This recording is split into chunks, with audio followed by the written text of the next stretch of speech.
All right, please let me introduce our speakers. So Karim is a leadership and business agility expert, entrepreneur, author, and international keynote speaker. With over a decade of experience helping organizations worldwide, Karim's pragmatic approach focuses on business agility, leadership development, and culture change. Holding prestigious certification and co-founding Agile Center and Business Agility Academy, he is a renowned figure in the field.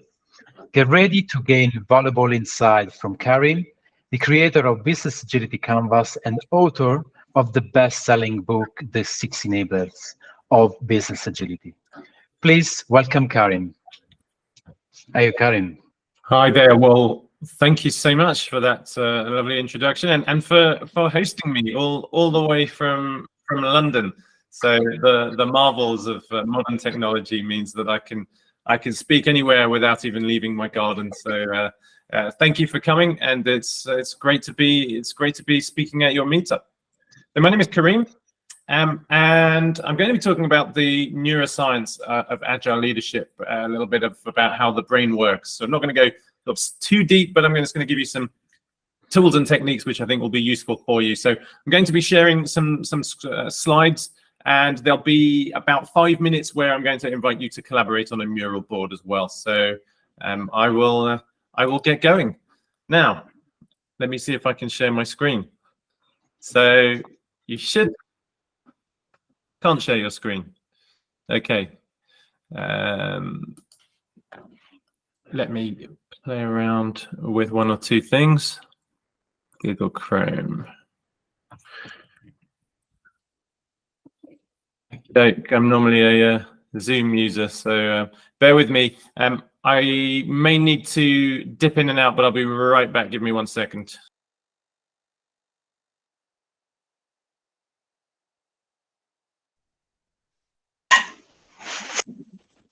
Raf, you'll need to entertain us.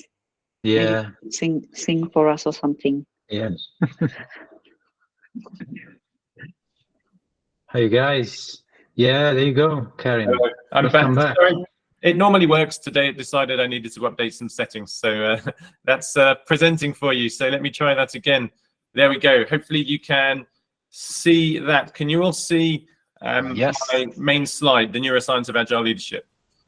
Fantastic. Yes. Okay, feel free to post your questions as we go, and we'll get to those at the end. There's just a few things that I'd like to talk to you about now. So I will begin.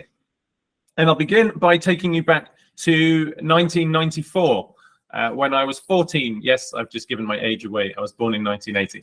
So I was 14 years old, and I was at school, and I needed to give, as part of my coursework, I needed to give a 2 or 3 minute talk on any topic I wanted to do. Now, this is, as you may or may not know, is hell for me, right? Public speaking is something I have struggled with my entire life. Not so much these days, because I'm a trainer and I speak at conferences, but certainly up until about 10 years ago, it was something that sent me into a tailspin.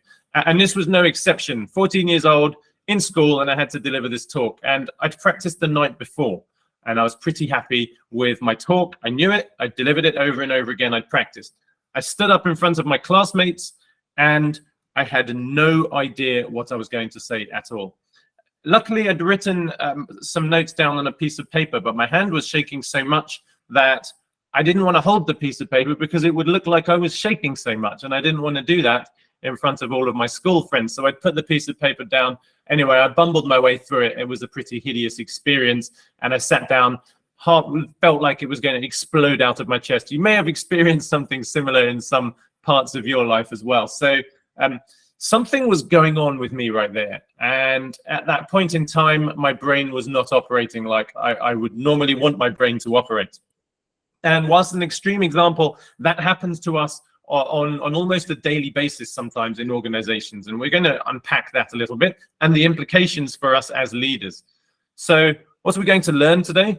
Well, we're going to talk about two key parts of the brain and their functions. I am not a neuroscientist, but I do read a lot about this from a leadership perspective, and hopefully I'll be able to give it to you in a way that is nice and digestible. So don't worry too much about that. Why do we sometimes lose the ability to think clearly, to think creatively, to solve problems? Where does that go? What's going on, and how can we prevent it? And how can you, as leaders, create the environment for creative thinking, problem solving, collaboration? Because ultimately, that's what we're trying to do when we innovate. We're trying to create that psychological safety for us to be able to do all that good stuff. So these are the 3 things I'm going to whiz through for you right now. That's me. You don't need to hear any more about me because we've seen all that already. Now, this is the 6 enablers of business agility, and this, as we said, it's the title of my book. And really, what we're talking about here is really the leadership and management part and the organizational culture part, but also the people and engagement part. This fits into 3 of these enablers, and the leaders are creating the environment. It's about creating the culture, and then it's about the people and how we interact with each other. So it really spans 3 of these key enablers of business agility, as I call them. We need to focus, of course, on all of them in order to create organizational agility. I'm just focusing on 2 or 3 of them today. Now, back in the, we're talking about 1890 to 1920, when the management styles and practices as we know them were being created. People like Henry Fayol, Max Weber, Frederick Winslow Taylor. The problem they were trying to solve during that 2nd industrial revolution was, how do we get these low-skilled, uneducated people to show up on time, to work hard, doing what they're told, and to go home? That's the problem they were trying to solve with the management style they created during that period in that 2nd industrial revolution. Now, we still use a lot of those tools, a lot of those techniques, a lot of those management approaches in our organizations today. And yet we expect people to operate in a very different way, to collaborate, to think creatively, to innovate. And the tools that we use are not created for that. Did these people need to think? No, I don't think so. I think these people needed to just show up and do. And the management practices that they used then were very effective. But we're going to think about the management practices we can use in 2023 and beyond to get the best out of people. One of the models I rather like is from Gary Hamel, and he introduced this in The Future of Management. He talks again about it in his latest book with Michel Zanini, the Humanocracy. And he says he's done some research. He's a visiting professor at London Business School, very well-known author and professor. He says that he did some studies around this, and obedience and diligence really don't add much impact to your organization. Why? Because everybody has these, right? Intellect, a little bit. Initiative, creativity, passion. These are the things that really matter in our organizations. If we're doing creative knowledge work, we need people to take initiative, to be creative, and be passionate about what they're doing. Now, the problem is our organizations, they tend to manage for these things, obedience and diligence.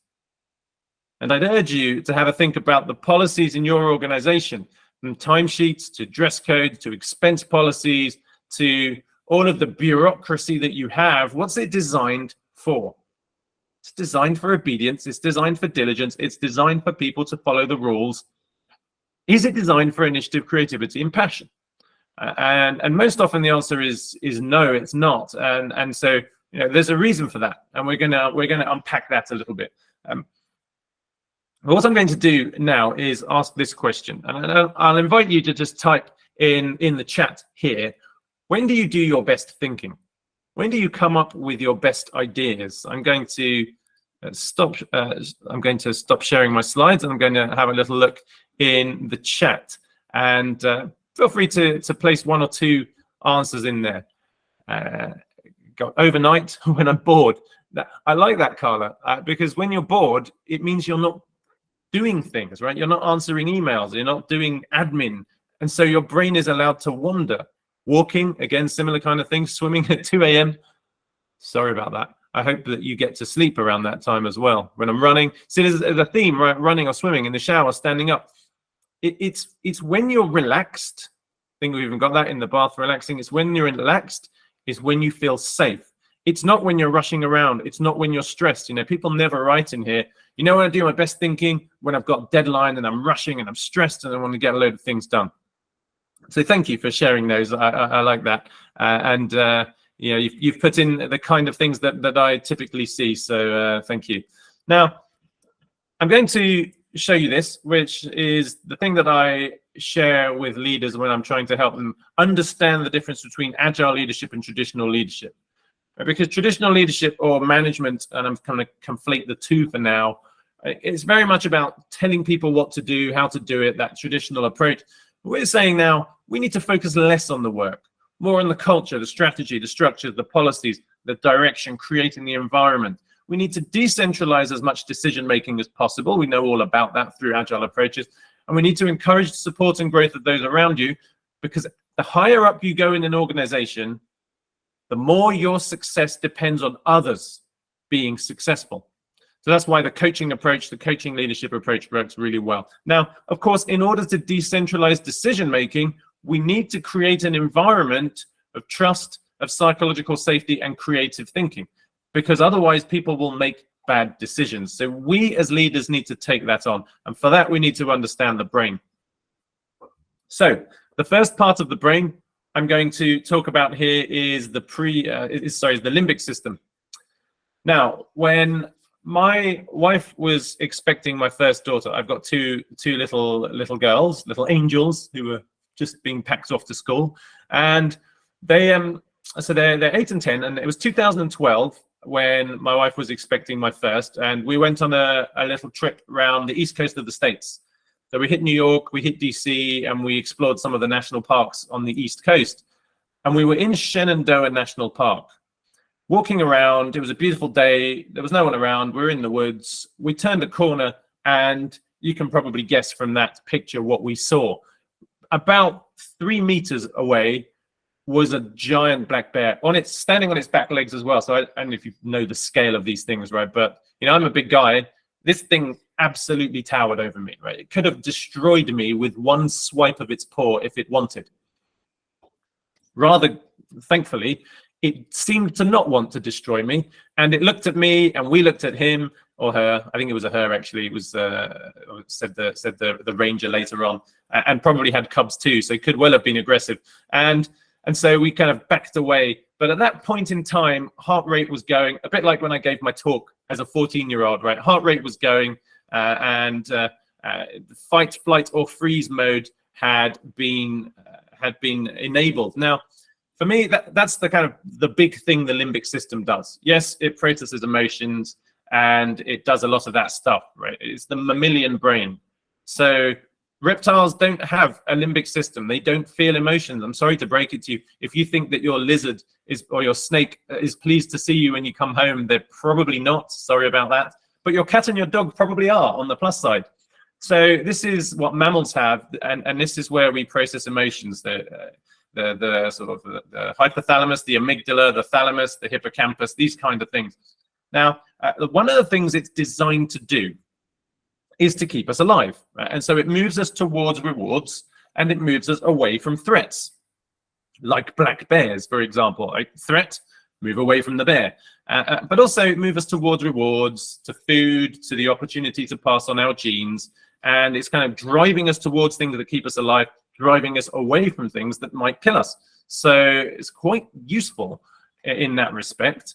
And the amygdala, 2 small almond-shaped structures at the back of the brain, they are the thing that fire the fight, flight, or freeze response.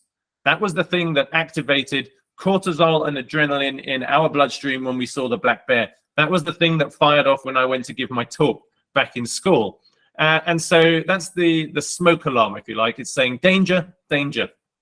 Now, you've probably noticed that you're driven to move towards things you want, food, the opportunity to pass on your genes, but that is nowhere near as strong as the impulse to avoid danger and avoid threats. That's evolutionary, that's by design. The most hyper-vigilant of our ancestors were those that survived. So you will always find you are more compelled to move away from threats than you are to move towards rewards. So that's the limbic system. So I think you'll agree, quite an important part of our brains, and it's been keeping us alive for hundreds of thousands of years. So keep doing what you do well, please, limbic system. On the other side, we have a small part of our brain and it's 5% of our brain by mass, and it's called the prefrontal cortex.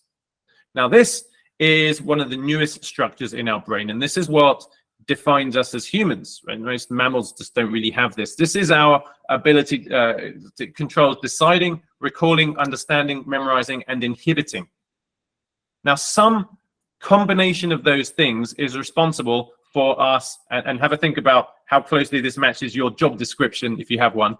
It's responsible for us grasping complex concepts, solving complex problems, thinking creatively, making plans to move towards a goal in the longer term, and moderating our behavior. Now, I don't know about you, in my organization, that's pretty much all knowledge work. We need to grasp abstract concepts. Organizations, product development, innovation, software engineering, mathematics, physics, science, these are abstract concepts. Solving complex problems, that's what we do every single day at work. Thinking creatively, I hope that we do that, and we need to do that in order to innovate and to satisfy our customers. Making plans, longer term plans to move towards goals, and of course, moderating our behavior. This is everything we do in our organization. So you'll see that we hire people for their prefrontal cortex, not necessarily for their limbic systems, a little bit. That's 5% of our brain by mass, but it's incredibly powerful, as you can see. That's where all the good stuff comes from. This is what makes us unique as humans. But as something that is powerful, powerful things consume a lot of energy. Think about a gas-guzzling 4x4. Right? It consumes a lot of, it's really powerful, but it consumes a lot of energy. So when we don't need it, we turn it off. And the brain is very clever like this. When it doesn't need to do these things, it turns them off to conserve metabolic fuel. Now, this wouldn't be a problem if it only turned it off when we needed it to be turned off. Now, the problem is this, as you've probably noticed. One of the times it gets turned off is when we experience a fight, flight, or freeze response. When we believe there is some kind of threat, when we have cortisol and adrenaline in our veins, the neurological pathways to the prefrontal cortex, that creative thinking part of the brain, get inhibited, which means we can't think clearly. Which again wouldn't be a big deal if this only happened when you saw a bear in the woods, or when you, like, some mortal threat when you were on the battlefield, right? I mean, it's not ideal, but also it makes sense. But as we know, here's the kicker. The brain is incapable of distinguishing between a primary threat to life, that is, here's a bear in the woods, you might die, and a social threat. That's the kicker. The brain does not know the difference between a social threat, something where we might look silly, or we might feel a bit, we'll cover exactly what this is, right? And a primary threat to life. This is why anyone who is afraid of public speaking is afraid of public speaking. It's the brain not being able to distinguish between a social threat and a primary threat, and it goes into literally to fight, flight, or freeze mode. It's the #1 phobia in the world, above dying, by the way. And it's called glossophobia, fear of public speaking. Not that I've researched this at all. Now, you'll see, now this is a problem, because if this is happening to us in organizations, and it is, then our ability to think creatively, to solve complex problems, to grasp abstract concepts and make plans, all that stuff, we will not do. Like, we won't do that if we're in a state of overstress, and if we're in a state of fight, flight, or freeze. So the question then becomes, what do we do in organizations that allows us or causes us to get into this state? Because in organizations, we are experiencing sometimes mild, sometimes severe fight, flight, or freeze responses every single day because of the culture and because of the leadership of that organization. That is reducing your ability to think, it's reducing your ability to innovate. And so we as leaders need to understand this, and we need to create the environment to fix this. So there is some Neuroscience 101 for you. Now I'm going to give you something practical that you can use in the office tomorrow morning in order to help create the environment of safety. Won't happen overnight, but it's something you can start very much tomorrow morning. And that something comes from David Rock, and it's called the scarf model. It has nothing to do with scarves. I know it's winter for you there. Nice and sunny in London, by the way, so that's the only time we get to say that when speaking to Aussies, right? But It has nothing to do with scarves. It has everything to do with the acronym that spells scarf. So I'm going to show you this because I found it very powerful to when working with leaders. These are 5 things that leaders can get right or get wrong that will either lead to people entering fight, flight, or freeze response at work. And by the way, this is a scale, right? It's not just like a switch, fight, flight, or freeze, or not. It's over here is you're feeling safe, and over here is you're feeling like bullets are flying at you, and there's everywhere in between. A little bit of stress is okay. Too much is going to very, very quickly make our performance fall off a cliff. All right, so we see that all the time. All right. So the key here, if you experience a decrease in any of these things, you will experience stress and you will experience a fight, flight, or freeze response. So if you experience an increase in any of these things, you will get one of the 4 happy chemicals: dopamine, oxytocin, serotonin, endorphins. So that's good. That's reinforcing the reward center of our brain. We like that. Reinforcing the pain center of our brain, we don't like that. And let's go through these 5 things. And what we'll do is we'll go through these quickly, and then I want you to have a think about the specifics. So we'll get you to do like a 5-minute exercise on the specifics of what you can do in organizations that get this wrong, and then what you can do better. And I'll go through and add in some things I've seen work. So first is status. I can't overstate how important this is. Status. So your relative importance to others. This is really big for a lot of people, right? And there are a number of, I don't want to give too much away because I want you to come up with this. There are a number of ways that we diminish people's sense of status. It could be something as small as job titles. It could be something as small as being overruled. I won't pick all of the best answers, right? Publicly. But and this is an evolutionary threat, right? We are creatures who've been on this planet about 200,000 years, roughly, give or take, in this anatomical format. And for 190,000 of those 200,000 years, we lived in small bands of hunter-gatherer foragers. Since the agricultural revolution in about 10 to 12,000 years ago, we've started living in bigger and bigger communities. And so recently, the last kind of couple of 100 years, big cities, right? But we are wired to be in small bands of 20 or 30 people. Hunter-gatherer foragers, and as such, it's really important to us that we have relative importance to others, because we need to cooperate, collaborate, work together. We need to remain part of that group, otherwise it's a real survival threat for us. Even now, when we won't die if we're not part of a group. However, our brains believe that we will, and so it makes perfect sense if you view this through the lens of how we lived 20,000 years ago. So our relative importance to others, very important there. So that's status. That's the first one. Again, you'll be coming up with some things here in August very shortly. The second is certainty. The ability to know what's coming around the corner. Like some of you are, or certainly will have been when you were younger, afraid of the dark. Well, how did the dark ever kill anyone? Who's ever been hurt by darkness? Nobody. But what are you actually scared of? It's the unknown of what's out there when the lights are off, right? You turn the lights back on. There's nothing there. It's just a chair. I'm good. It's not going to get me. So certainty about knowing what's coming in the future. Organizational change is a great example of this. It's like it's the uncertainty sends people into a tailspin. So that's another thing we can either maximize or minimize. Well, this one needs no introduction. As you probably know, autonomy. We're quite big on that in the Agile space, aren't we? From self-organizing / self-managing Scrum teams to all sorts of empowering people to solve problems. We love autonomy as humans. We're not designed to be told what to do at every step of the way.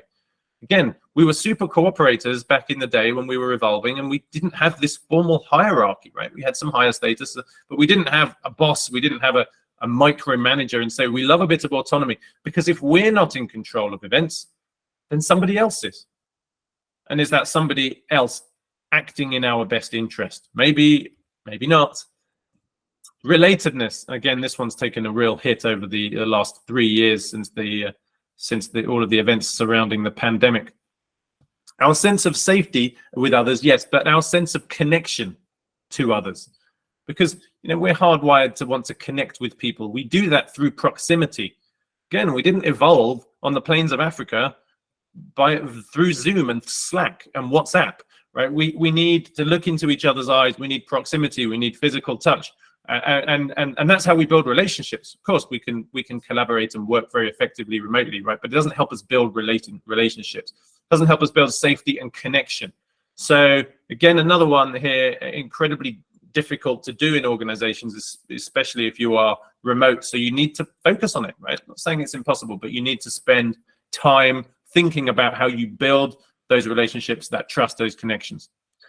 And finally, finishing our SCARF model, you might be able to guess what the last one is. F is for fairness. Are we experiencing fair exchanges? Because if we're not, then somebody's going to be unhappy, and this could potentially be a survival threat for us. Back in the day, we were cooperating, we were collaborating, we were sharing food out. We were like, if that's not happening, then I might not get my food, or I'm being asked to do this, and this is not something that our brains deal with very well.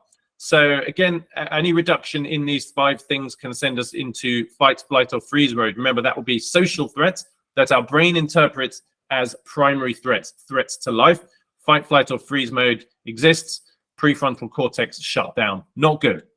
So these are the 5. You probably have lots of questions, and we can get those in, and we can talk about them. But before we do anything else, I'd like to make this practical for you. Right? I want you something that you can go away with tomorrow morning and start applying. So what I'm going to do, we'll call this a 5-minute exercise, not a 7-minute exercise. I just want you to put a load of, hey, we'll do it over here. I'm going to send you a mural link, and this is mural, not Miro. It's super easy. I mean, I won't explain it, but basically stickies. That's how you create stickies, right? But you can copy and paste stickies too, easy peasy. But here's what I want you to do. And this is not going to put any structures around this. I want you to go in and have a think about this. What language do we use? What behaviors do we exhibit? What interactions do we have? What organizational policies are in place that could detract from people's sense of status and send them into a tailspin? And then what are the same things, language, behaviors, interactions, and policies, that could boost these if we did this better? I just want you to come up with as many ideas as you can in 5 minutes. I've put some post-its in there. Just brainstorm. Please don't make the post-its bigger. I will. Here we go. I'm just going to put the URL in here. If it asks you to enter a password, just click the big Enter as a Visitor button. It should be pretty easy to navigate around. If you're having any problems, give me a shout. But the post-its are up here in the top left bar. So you probably used all this before. I'm just going to kind of power down for maybe 5 minutes and let you come up with some stuff. After that, we'll run through what you did, and I'll give you some of my ideas as well. So enjoy it. Jump on for 5 minutes, see where you are, and I'll pick back up in 5. So I'll time this on the mural.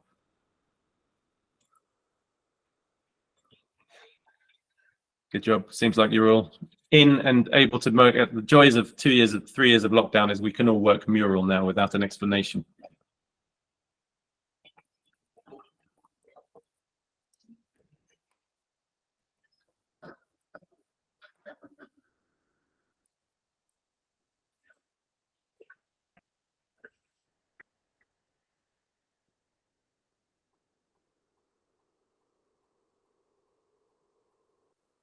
Kind of regretting the choice of size for these boxes. You're probably going to fill it up. Don't worry if you go over the lines. Doesn't need to be pretty.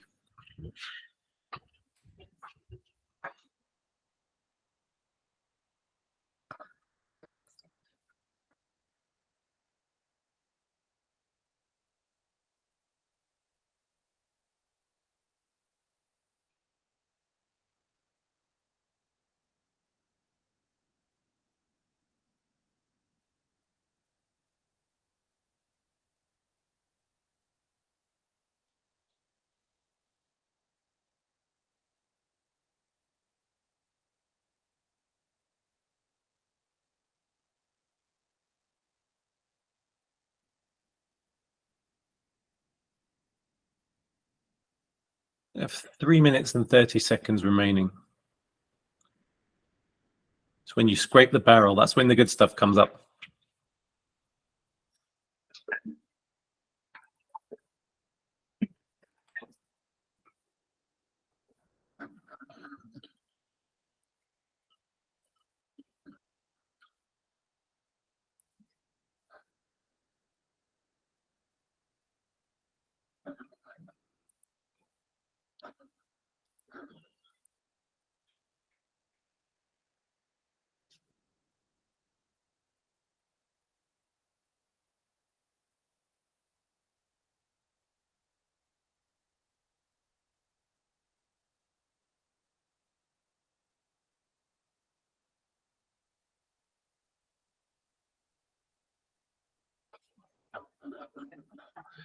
Good job. About 2.5 minutes remaining. I see there's lots of stuff on there. If there's a load of stuff, I might cut it slightly short.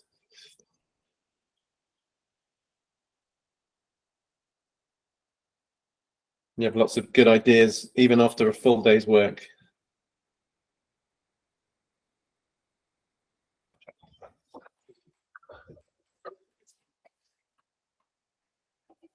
Okay, you know what? I'll give you another 30 seconds just because I won't have time to go through this level of stuff.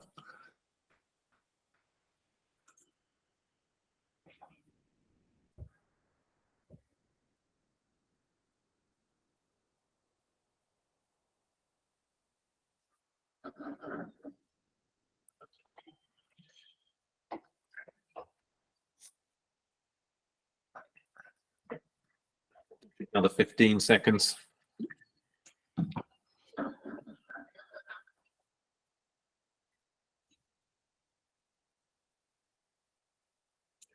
All right, let's call that a day.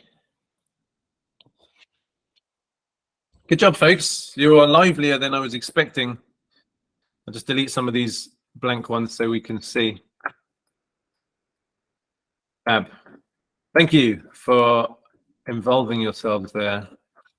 It makes it much more interesting than if I just talk at you. So you've, I'm sure, come up with some great ideas. I'll reshare my screen and then we'll run through some of these. I just want to talk about some of the big ticket things we can do better in organizations around this. So where are we? Share screen. So I'm just so used to Zoom. There we go. Yes, you can see that. Fabulous. So let's start here. You are a resource. Yeah, talk about the way to make somebody feel unvalued and like that. You're a resource. I need more resource on this. Oh, absolutely. Reporting line structures can be, especially if people are overruled. Yeah, dictatorial behavior, micromanaging. We'll see that one appear down here as well. Micromanaging. Don't invite people to share their opinions. Yes, or you rubbish people's opinions. You dismissive of people's opinions, right? Don't. Yeah, one of the big things here is not being included in things. Right? So if there's a group of people that know things and a group of people that don't, if you exclude people, you know, maybe a bunch of people have gone out after work and you've excluded some people, that's like, well, I'm clearly not important enough to go out to this. So yeah, as you can see, forced moves, yeah, have a lack of respect there. Berating, publicly criticizing is one of the worst. You know how you feel when you're publicly criticized, right? When you're publicly made to look silly. It's like, it really does, your body does treat that as a survival threat because it has been. Singular language, but yes, yeah, absolutely. And so what could you do better here? Yes, absolutely, humor, being inclusive, and recognition, public recognition and private negative feedback. Absolutely. Flatter structures, yeah, again, public kudos, all of these things. So including as many people as you can, not having special perks, but you get the idea. There are so many things. I can't, I wish I had time to go into all of them, but I won't.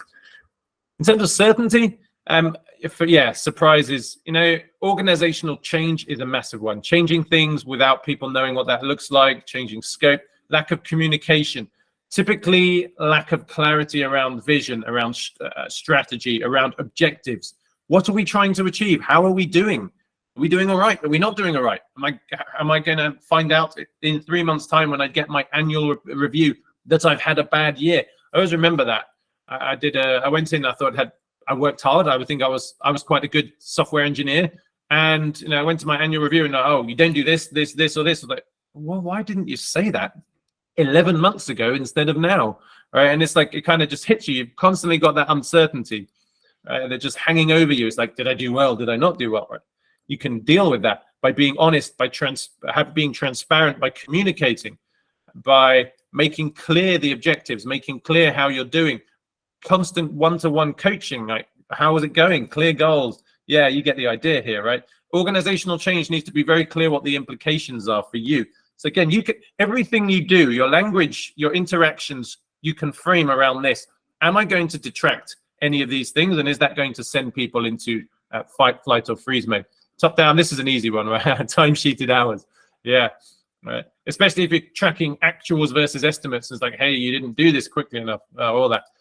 Yeah, being overwrought, you know this one. I don't even need to talk about all the ways in which we take away people's autonomy.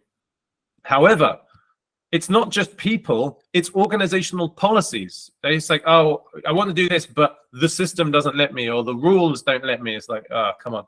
So giving as much, again, you can't just give autonomy without having alignment, without having people who are competent and good at their job, without having a shared alignment around incentives. But yes, all of these things, the right to, you get the idea. Relatedness, cameras off. This is a really interesting one, because this is a big debate, right? But it's hard to build relationships when you're far away. It's even harder when you can't see people. Like, one of the things that we need to do is eye contact. It's the way that's how we release oxytocin. Anyone who's had a baby will know babies just stare into your eyes, right? And that's how they bond. That's how and mothers and babies, but fathers too, release that oxytocin. It's really important bonding drug. It's like it's a kind of very important chemical, that, and we can't get that without seeing people. No time to build human relationships. Yeah. And unresolved conflict, where people aren't, it's just like there's a tension in the air, right? Good Scrum Master should help with that. Not having a diverse workforce. Yeah. Or if you don't, but if you do have people in there who feel unincluded, right? It's that concept of that feeling of inclusivity. So yes, this is back-to-back meetings. Yeah, you get the idea, right? So making time to build relationships, face-to-face, getting together, building trust, and many ways that you do that. Talking about things that aren't work. Hey, my kids just got into this school. I'm super happy about it, or I'm not. And, making the time to build those connections and that safety, that psychological safety, right? And so good stuff. Favoritism. Yeah, all of this stuff. Not understanding why someone gets promoted, someone gets a pay rise, and others do. So really, what we need to do is make it transparent. We need to give everyone the same opportunities. I could speak for an hour on just this. I obviously don't have the time to do that, but you can dive more into David Rock's work if you want to go into this and the implications of this. But remember, as leaders, you're trying to create a culture of safety, a culture of psychological safety and trust and transparency. Everything you do, have a think about, is this going to impact people's sense of status, certainty, autonomy, relatedness, and fairness, right? And I'll tell you one thing that hits all 5 of them. That's the scariest words in the corporate world. Can I please give you some feedback? It's going to hit you every single time. So when you're giving that feedback, you need to do it absolutely in a way that is not going to make people feel scary. Thank you for indulging me in that. I'm going to run through 1 or 2 things now, and then we'll close it down. But now this is a nice story. This is Toy Story 2, right, as you've probably seen. Toy Story is a very important film. Obviously, it was the first feature-length, fully computer animated movie, and created by Pixar. During the sequel, Toy Story 2, they were a couple of years in. So it's a nice story I got from Ed Catmull's autobiography, or book, if you like. And Ed Catmull was a CEO, and they were 2 years in, and somebody ran a Unix command. Instead of deleting the file, or instead of deleting the folder, they deleted the whole server. Now, 2 years into film production, they deleted the whole film. Like, could you believe if you were the one that did that? It's like, okay, 2 years worth of work, tens of millions of dollars gone. Oopsie, right? Big oopsie. Now, it's all right. There were backups running. Oopsie, the backups had been failing. So this film had gone. And, they realized they had no way of getting this film back. Now, what would most organizations do? They'd try and find accountability. Who was it? Ed Catmull did the complete opposite. He obviously had a conversation about how we can prevent this in the future. I imagine putting some restrictions on what can be deleted. I imagine they made sure there was some reporting on the backups. So systemic changes, sure. Not once did he try to find out who it was that made that mistake. He figured that they would feel bad enough and they probably wouldn't do it again. But just in case, we'll fix the system. I don't need to point the finger of blame at somebody. What do we get from that? Individual accountability is a hallmark of a bureaucracy.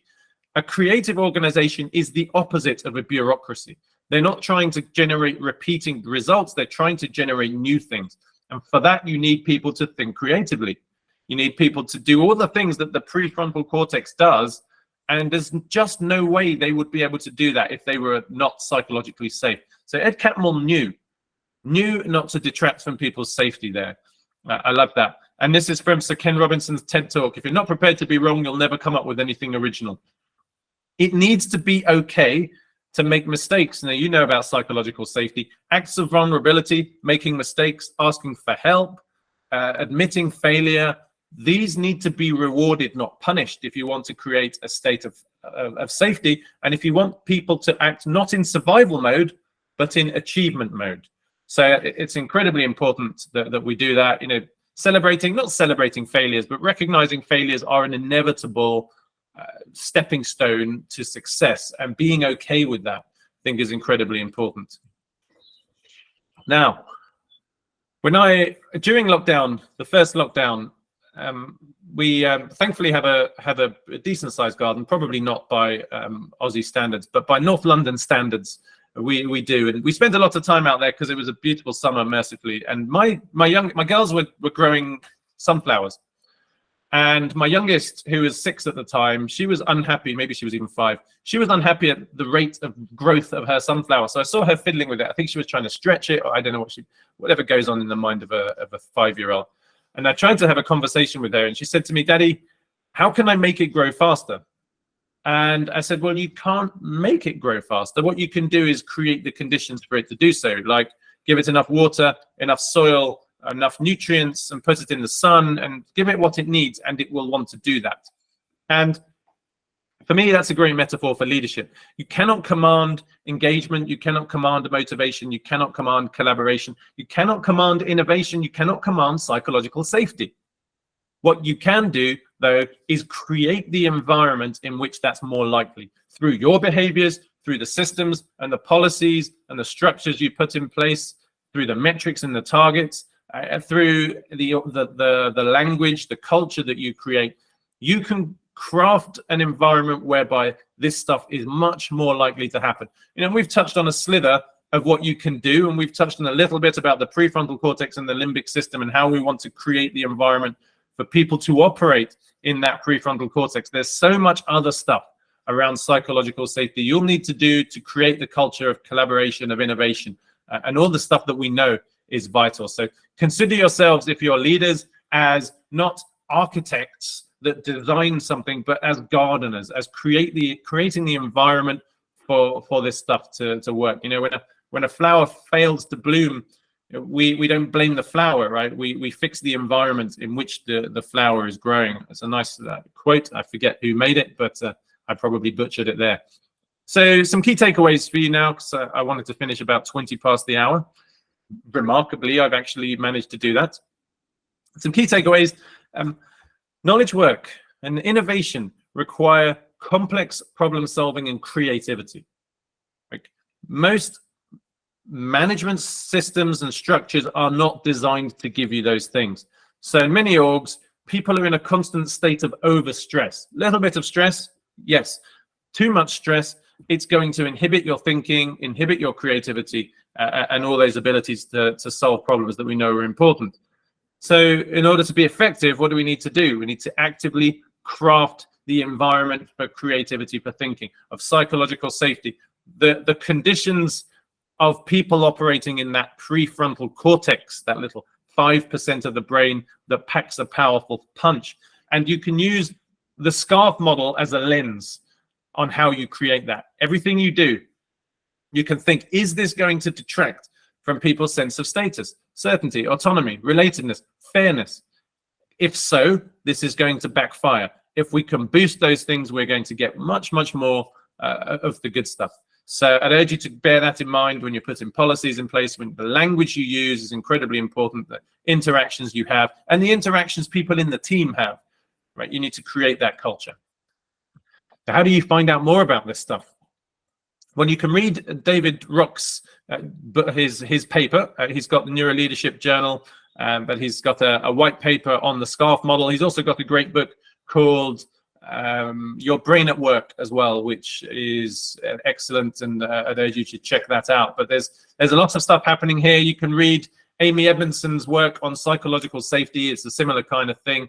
People are talking about this stuff, but just going a little deeper into understanding the why, I think has been incredibly helpful for me. I do again touch on this in my book, the 6 enablers of business agility as well. So if you're interested in that, there's a little section where I dive a little deeper into that and really elaborate some of these things.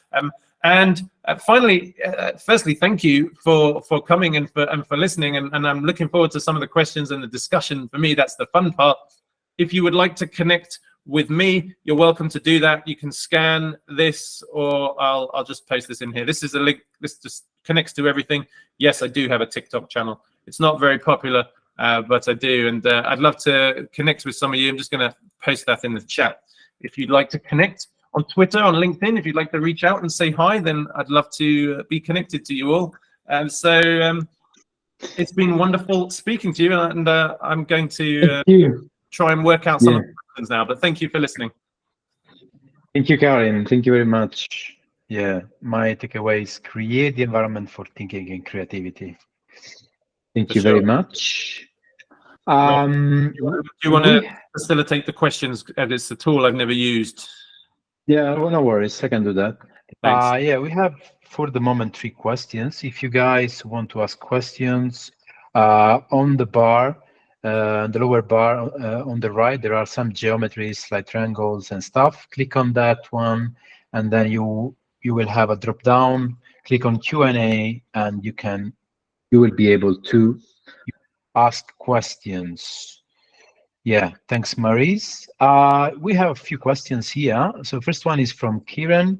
How do you reduce the stress response in the moment before public speaking? Yeah. Welcome to about 20 years of my life. That was a question I was asking myself so that I didn't physically shake before going on stage. Good question. I mean, I can tell you what helped me.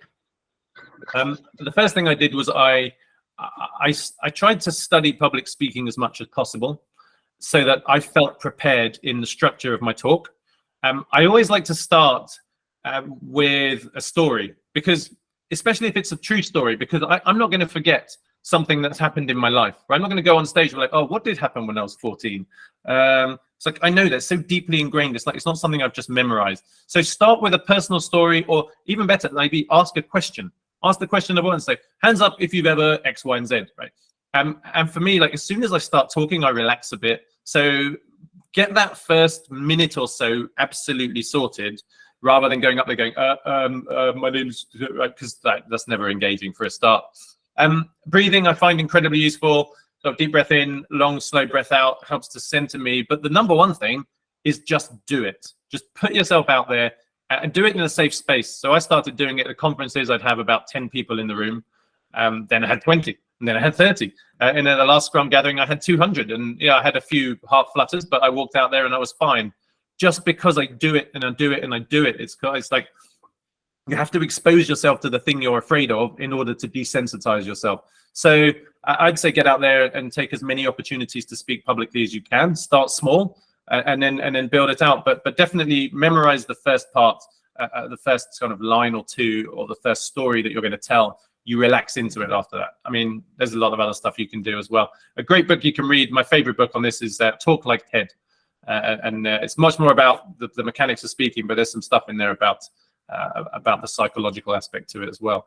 It's a very, very common one, and if that is something you struggle with, I feel your pain. So thanks for the question. Yeah, thanks, Karim. Hopefully, Kieran, you have received some answer.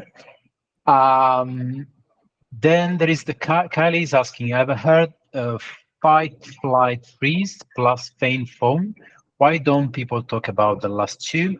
I heard someone says that there are response coping mechanisms, but aren't fight, flight, and freeze also response coping mechanisms? Well, they're the things that help you stay alive. So fight, flight, and freeze are valid responses to, remember, these are, from an evolutionary perspective, how you stay alive in the wild. So, you know, I had those 3 options available to me when I saw that black bear in Shenandoah National Park. I mean, I could fight. I don't like my chances if I did try to fight, but I could have tried. Wouldn't have won. I could have fled. Doesn't quite rhyme when you change the tense. I could have run away. But again, I don't think I'm going to outrun a black bear. And even if I could, I don't think my pregnant wife was going to outrun a black bear. So let's call that one off the table. But these are all valid responses. There will be some scenarios where fighting is going to help me and help me survive, where running away is going to help me survive. And freezing, well, freezing is a great one. And because predators, not that bears are particularly predators when it comes to humans, but certainly lots of predators, they see movement. So that's why you'll see a deer do that, right? And when a deer, because like, they just freeze, because sometimes a predator can't see you when you're still. So it's a perfectly valid mechanism to try and stay alive. For me, I mean, I've heard of fawn. I'd never put faint in there as well. These things are not designed to help you to survive in the wild, I guess, is why they're not included there. Right? Those things, fainting isn't going to help you stay alive, probably. They might be semi-useful. Obviously, fainting's never going to be useful, really. But fawn, yeah, I've heard people talk about that, just kind of becoming sort of overly agreeable. I mean, it could be useful, and it could be something that people do that could help. And again, but it's not one of the traditional ones that's hardwired into us. But I have heard people talk about fawn as a valid thing. And what I'd say is that people will have different responses. Now, some people are always going to get, some people, you know, when they get stressed, they get aggressive, right? They are the people who are hardwired to fight. Some people freeze, some people just remove themselves. You'll find that you have a pattern with the one that you use.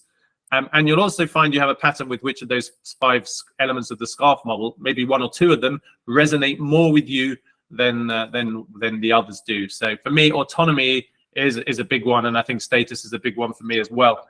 I know that for my wife, relatedness is a big one. And so, you know, we need to think about everyone reacts a little differently, right? And so if you're someone who is a fawner or a fainter, then that's just who you are, then you know, just understanding that's useful, and your team understanding that's useful too. Look at it. Karim. Okay. There's another couple. Last question. We have 2 minutes. What are the implications on the type of management to foster the best type of outcome for knowledge workers? Does it mean moving away from a telling type of leadership factory line to something else for knowledge work, maybe based more on interpersonal relationship building? Yes, it does mean that most of the time.